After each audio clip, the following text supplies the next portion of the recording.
అందరికి సన్నబియ్యం వస్తున్నాయా? ఎట్లా అనిపిస్తుంది? దొడ్డు బియ్యం సన్నబియ్యం తేడా ఉందా లేదా? దొడ్డు బియ్యం మీ ఇంట్లో సన్నబియ్యం మంచిగానే అలా తింటానికే వస్తున్నా. మంచిగా ఉన్నాయి కదా, అది పెడతారు కదా.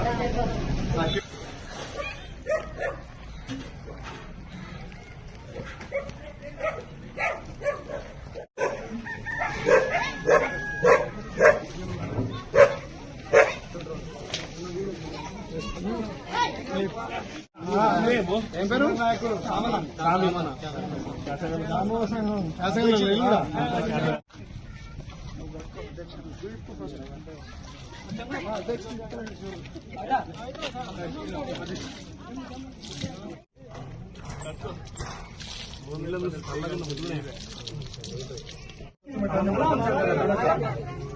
అలా కూడా కొంచెం భోజనం పెట్టినారు.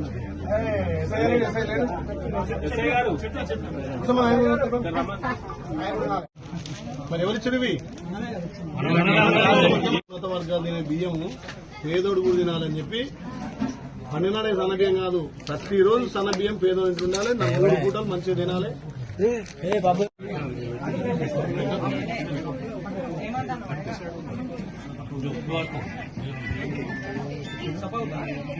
పాత బియ్యానికి ఈ బియ్యం తేడా అనిపిస్తుందా? మంచిగానే ఉన్నాయి సార్. మంచిగా 3 పూటలు తింటురా? మన ముఖ్యమంత్రి రేవంత్ రెడ్డి గారు, ఉత్తమ్ కుమార్ ఇద్దరు కలిసి గొప్పలు పేదోళ్ళు తినే బియ్యం పేదోళ్ళు తినాలి, ఆ దొడ్డు బియ్యం ఇస్తే అమ్ముకుంటూ రేషన్లలో అని చెప్పి ప్రతి ఇంటికి సన్న బియ్యం పండుగ సన్న బియ్యం ఉంటున్నది కదా.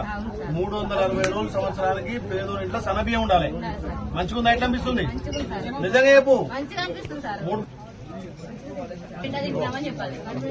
కడుపు నిండా నిజంగా అవుతానా? Very good.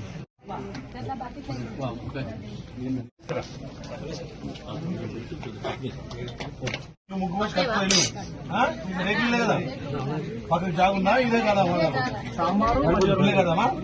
ఇల్లు నేను శాంక్షన్ చేస్తా. మన ముఖ్యమంత్రి ఇల్లు ఇస్తున్నాడు, ఇల్లు కట్టుకోని.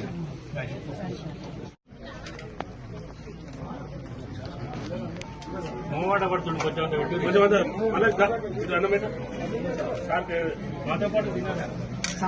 అన్నం పెట్టలేదు అనుకో, మన గుర్తు పెట్టుకో.